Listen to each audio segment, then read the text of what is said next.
tekkis küsimus, mis on linkel, et see juba näitab ka vaata sellist... Kui see küsimus tekib, siis järelikult ei ole, eks ole. Aga selgelt LinkedIn on midagi sellist, kuhu ei peaks kunagi laps sattuma. Ehk siis see on selline professionaalne võrgustik, mis on üles loodud selleks, et soovitada inimesi kuskile tööle ja nii edasi. Et ma arvan, et ükski laps sinna kunagi ei satu.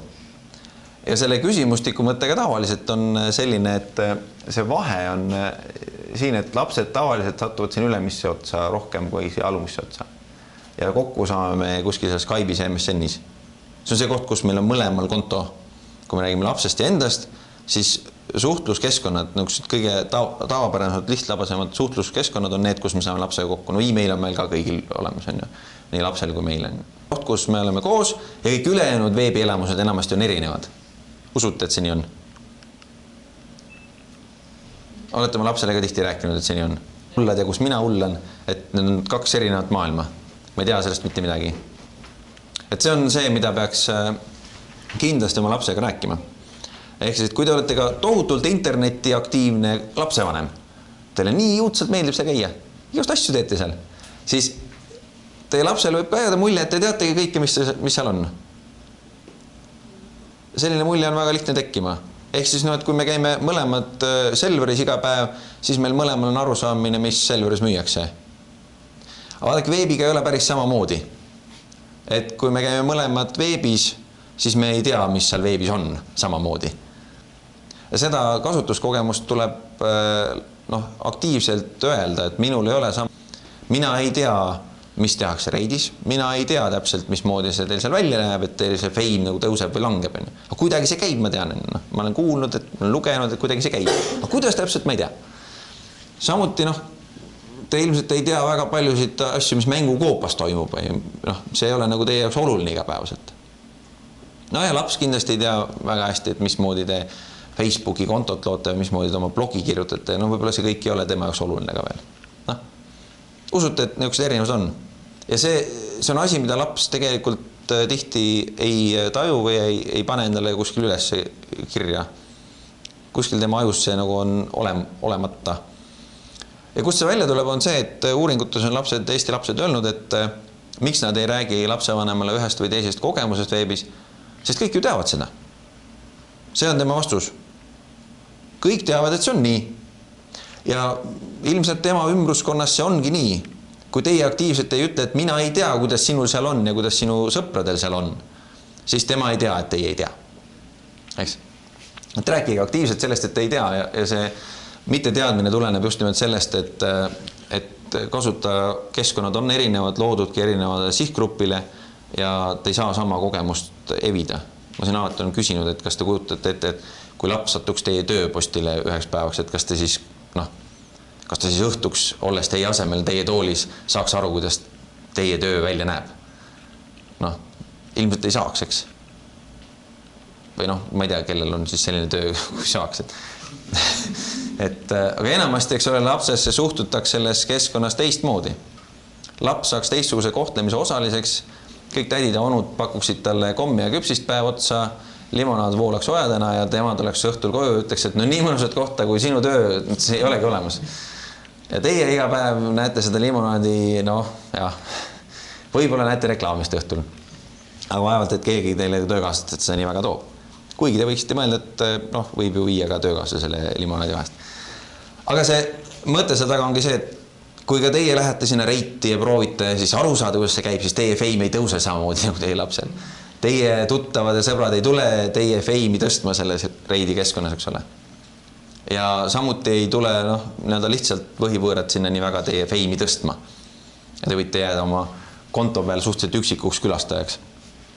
Aga järgmine jutt siis, et millest me veel peame rääkima, me rääkisime sellest, et lapsed ei tea väga palju sellest, et teil on teistsugune interneti kogemus, siis lapsed tihti ka ei taju seda, et mingi ühiskondlik uskumus on vale.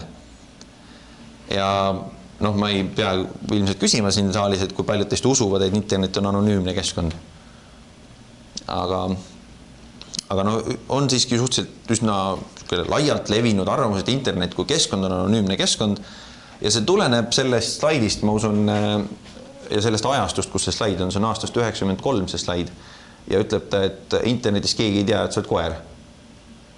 Mõelge, internetis ei tea keegi, et sa oled koer. See ütleb meile seda, et keegi ei tea üldse, kes keegi on. On nii? Aastal 1993 mõneti kedagi ei huvitanudki, kes seal on seal teisel pool, et World Wide Web ehitati paar aastat või mõeldi välja paar aastat enne seda. See HTML-ide brausimise võimalus oli niivõrd pisikene, seal ei olnudki nagu midagi brausida. Need olid enamasti ülikoolid, kes panid välja oma sisemisi materjale ja proovisid jagada oma teadmust siis rahvamassidele ja neil oli tohutu huvi, et rahvamassid seda loeksid ja teised teadlased eelkõige saaksid teada, mida nemad teevad. Ja tol hetkel ei olnud nii väga suurt mõtet seda kõike ütleme siis kahtluse alla seada. Ei olnud vaja seda ei võltsida, ei olnud mingit põhjust otseselt valetada seal. Sinna nagu pandi need asjad, mis niikuinii olid olemas juba. Selle jaoks ei tehtud suurt eraldi midagi. Ja need asjad, mis seal olidki suhteliselt usaldusväärsed selle allika mõttes. Aga aeg on hästi palju edasi läinud. Aga meie uskumus mitte väga.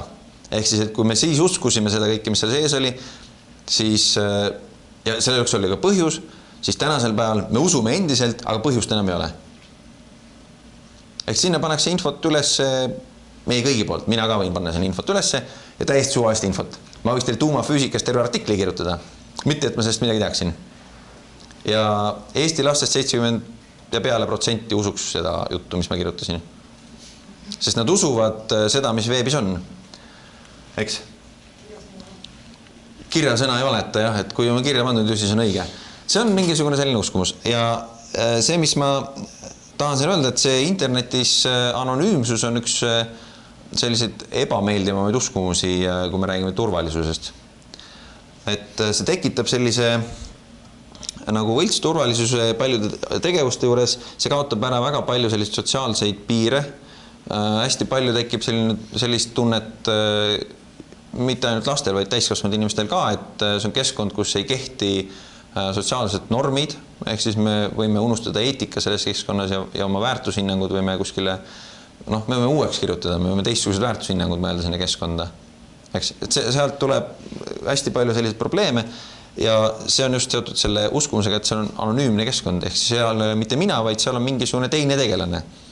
Kellele ma panen mingid sõnad suhu. Kui ma ütlen, et seal on Maša, siis seal on Maša. Maša on üks tegelane, kelle ma olen loonud ja see ei ole mina. Ja selle Mašal võivad olla hoopis teistsugused väärtushinnangud, eks. Ma võin seda luua sinna. Ja tegelikult noored sellised katsetavad hästi palju identiteeti. Ehk nad tekitavadki erinevad identiteete, kes üritavadki siis edukad olla oma keskkonnas. Ja andes siis erinevaid omadusi oma identiteetidele, siis nad saavad lõpuks teada, kes oleks kõige edukam. Siis nad valivad selle mudeli, kes on kõige edukam. Näiteks. Selliselt on mingid sotsiaalteadlased uurinud selliseid lapsi, kes siis mängivad neid rolle, kuidas nad kujundavad oma iseenda identiteeti, missuguse poosi oleku nad valivad ühiskonnas.